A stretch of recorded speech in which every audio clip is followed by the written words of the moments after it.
बिस्मिल्लाहिर्रहमानिर्रहीम। अस्सलामु अलैकुम friends, welcome to my channel cooking with Fatima. आज मैं आपके साथ गर्मियों को भगाने वाला मज़ेदार सा शरबत की रेसिपी शेयर करूंगी।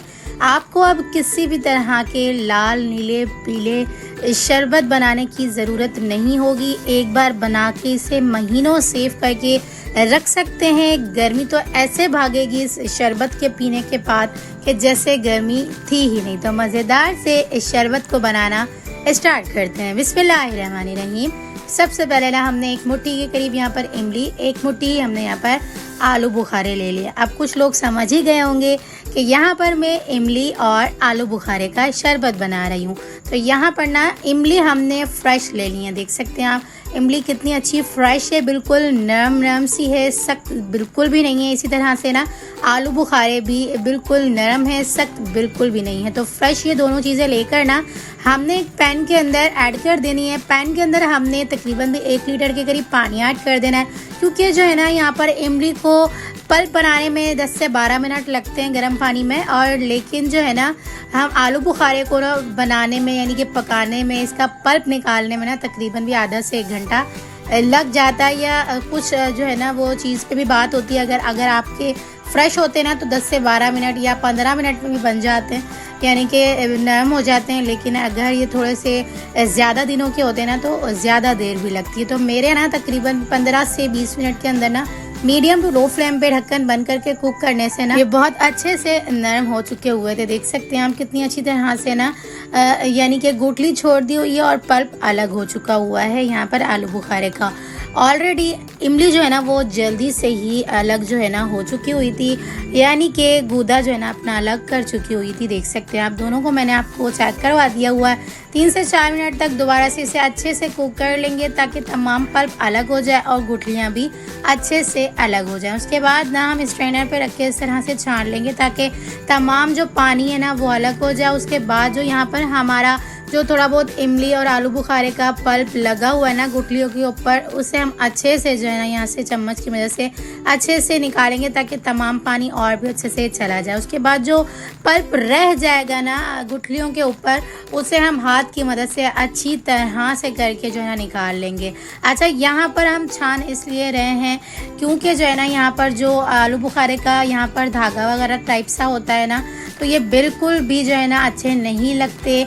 पकने के बाद यानी कि शरबत बनाने के बाद मुंह में आते हैं तो अच्छे नहीं लगते। बिल्कुल स्ट्रेनर से बिल्कुल छानने के बाद में ये आपको ना इंस्टेंट ये शरबत बन के रेडी हो जाएगा। यानी कि ये इंस्टेंट शरबत बनाने की रेसिपी दे रही हूँ। डेली बेसिस पे अगर गर्मी वगैरह होती है तो बाहर से जेंट्स वगैरह आते हैं काम वगैरह से, तो आप उन्हें 1 गिलास देंगे ना, यकीन करें गर्मी जो है ना बिल्कुल उन्हें फील नहीं होगी। तो यहाँ पर हमने ना इमली का पल्प अलग कर लेना है और तमाम गुठलियाँ अलग कर लेनी है। हाथ से कर लें, चम्मच से कर लें, जिस तरह से करें आपके ऊपर डिपेंड करता है। अच्छा, यहाँ पर ना शुरू में मैंने चम्मच से किया, उसके बाद जब इसका तमाम पानी निकल गया और जो पल्प रह गया ना उसे मैंने हाथ की मदद से जो है ना इसे अच्छे से गुठलियाँ अलग कर ली और पल्प अलग कर। देख सकते हैं आप मैंने बहुत अच्छी तरह से ना बहुत अच्छे से सफाई से यहाँ पर जो है ना इमली और आलू बुखारे का पल्प बनाकर रेडी कर लिया हुआ है। इस पल्प को हमने एक और प्रोसेस करके मज़ेदार तरीके से बनाकर रेडी करना है,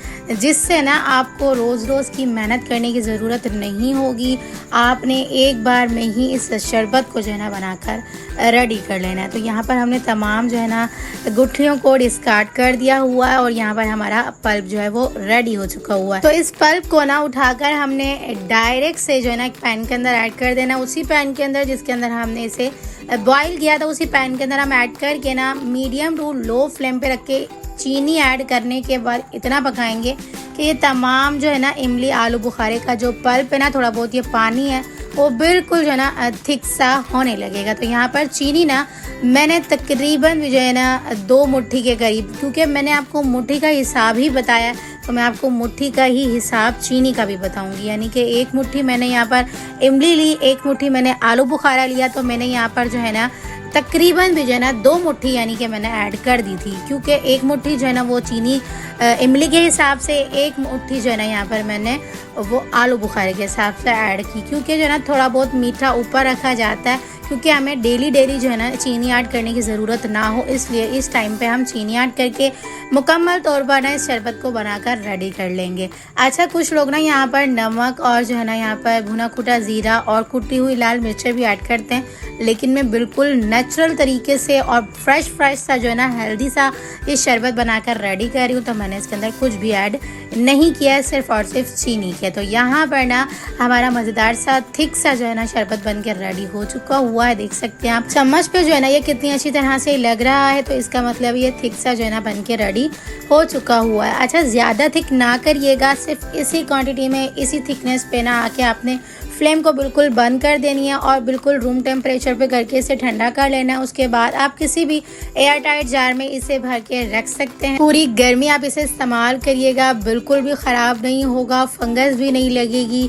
अगर आप ज़्यादा क्वांटिटी में बनाना चाह रहे हैं तो इसी क्वांटिटी को बढ़ा भी सकते हैं।